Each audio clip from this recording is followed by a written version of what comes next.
13-ноябрга карата күндүн маанилүү жаңылыктары менен тааныштырабыз. Саламатсыздарбы? УКМК ЦУМ же болбосо Айчүрөк соода борборунун ээси Анвар Габазов эл аралык издөөгө алынганын кабарлады.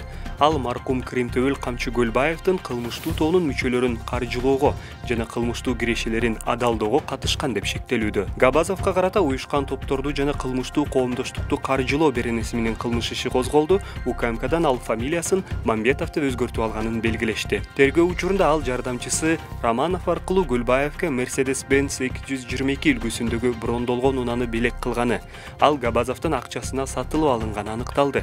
2022 жылдын октябрында алар унаны мурдагы премьер-министр Сапар Исаков абактан чыкканда ага өткөрүп беришкен.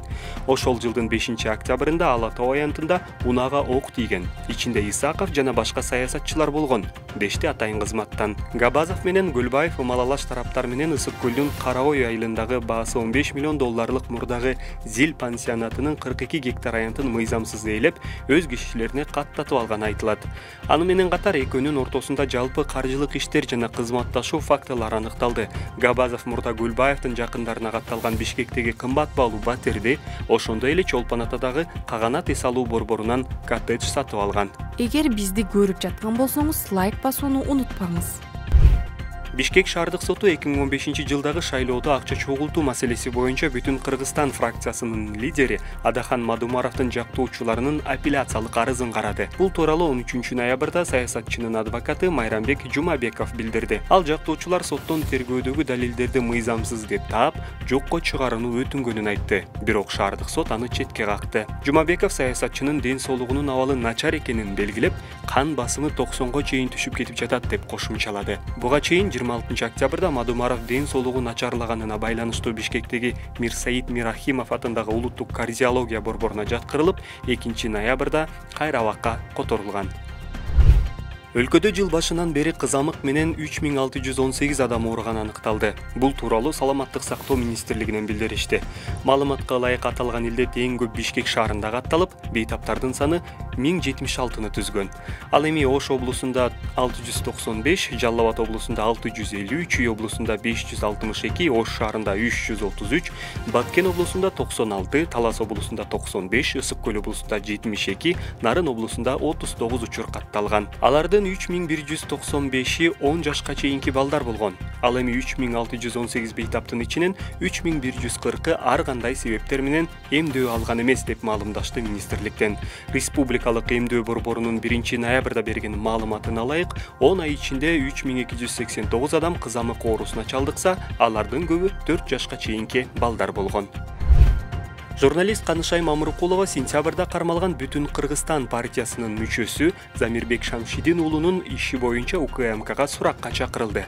Бул тууралуу Фейсбукка Мамыркулова өзү билдирди. В общем, Бүтүн Кыргызстанчы эмесмин, бирок Замир Шамшидин уулунун иши боюнча саат 14:00 УКМК чайга чакырды. Көк чай ичип келе берейин деп жазды ал. Ушул эле иш боюнча УКМК бүгүн саат 15:00 Шамшидин уулунун партиялашы жана кармалган саясатчы Адахан Мадумаровдун жээни Элмурат Калыбековду да суракка чакырган. Бул тууралуу Бүтүн Кыргызстан партиясынын мүчөсү Тилек Орозбеков Азаттыкка курган маегинде айтты. Бүтүн Кыргызстан партиясынын мүчөсү жана Мадумаровдун тарапташы Замирбек Шамшидин уулу 23 сентябрда кармалган. Адвокат Алмамбек Бексултановдун айтымында 8 сентябрда Шамшидин уулуна бийликти күч менен басып алууга ачык чакырыктар беренеси менен кылмыш иши козголгон. 13 сентябрдагы Бишкек шаардык сотунун имаратынын алдындагы митингден кийин айыптоо массалык баш аламандыктар беренесине алмаштырылган. Ал 25 сентябрда Бишкектеги ТИЗО 1-ге камакка алынган. Күндүн маанилүү окуялары менен таанышып туруу үчүн бул коңгуроону басып, YouTube каналыбызга катталсаңыз болот. Ошто ири куралдуу каракчылыкка жана экстремизм терроризмге шектелип кармалган 11 кишинин 9-у 2 айга камакка алынды. Бул тууралуу Глобко Ош шаардык ички иштер башкармалыгынан билдиришти. Кармалгандардын арасында 2 кишинин кылмышка тиешеси аныктала элек. Буга байланыштуу алар үй камагына чыгарылды. Ошондой эле милициядан кармалгандардын арасында 2 коңшу өлкөнүн жараны бар экенин кошумчалашты. 10 ноябрда Ошто 11 адам экстремизм терроризмге жана ири куралдуу каракчылыкка шектелип кармалып, 9-у убактылуу кармоочу жайга киргизилген. менен. Камакка алынган 9 кишинин 3-өө мурда каракчылык кылып, террордук ишке көмөктөшкөн үчүн издөөдө жүргөн, шектүүлөрдүн үйүн тинтүү учурунда көп сандаган курал-жарак, бронежилет жана араб тилиндеги китептер менен дисктер табылган. Мындан сырткары шектүүлөрдүн 26 апрелде акча алмаштыруучу жайдан 3 миллион сомдон ашык каражатты карактагандар менен байланышы бар экени айтылган. Коргоо министрлиги кыз узатууга спецназдын формасын кийген 2 кишинин коштоосунда келген күйөө баланын видеосуна байланыштуу комментарий берди. Аталган видео соц тармакта тарап, кызуу талкуу жараткан. Күйөө баланын өзү дагы ордендер илинген аскер формачан болгон.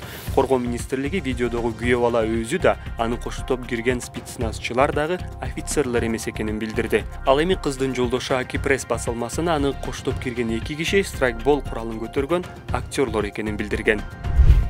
Бишкектин Октябрь райондук соту жаңы төрөлгөн ымыркайды таштап кеткен 21 жаштагы шектүүнү 11 январга чейин камакка алды.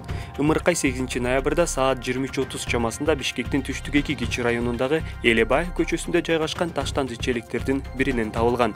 Бул боюнча милиция эненин жаңы төрөлгөн баласын өлтүрүүгө аракет кылуусу беренеси менен иш козгоп, 11 ноябрда 21 жаштагы шектүү кармалган. Укук коргоочу балдардын укугун коргоо лигасынын жетекчиси Назгүл Турдубекова ташталган баланын атасы да жоопкерчиликке тартылып, өз жазасын алышы керектигин айтты.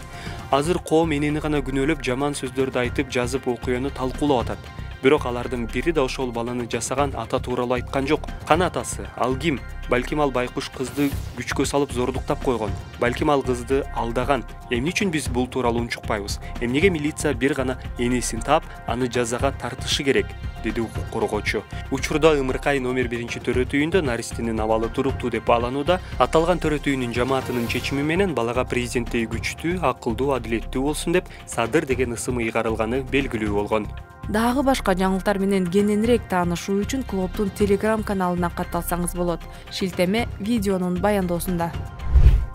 Дене тарбия жана спорт департаменти Балбанбектен Эркебай уулу Арменияда өтүп жаткан самбо боюнча дүйнө чемпионатында коло медаль жеңгенин кабарлады. Спортчу күчүрүмүн самбо боюнча 88 килограммга чейинки салмакта күч сынашып, жарым финалда армениялык спортчуга жеңилди. Алгачкы беттешти ал франциялык, чейрек финалда Жаңы Зеландиялык балбанды уткан. Эркебай уулуна чейин кыргызстандык спортчулар 4 медаль жеңген. Балбан Жамалбек Асылбек уулу дүйнө чемпиону болсо, Белек Бараканов күмүш медаль уткан. Ал эми Болот Токтогонов менен Саяк Бараканов коло медалга Армениянын Ереван шаарында өтүп жаткан самбо боюнча дүйнө чемпионаты 10 ноябрда башталган. Мелдеш 12 ноябрда жыйынтыкталды. Ага 65 өлкөдөн келген спортчулар катышты.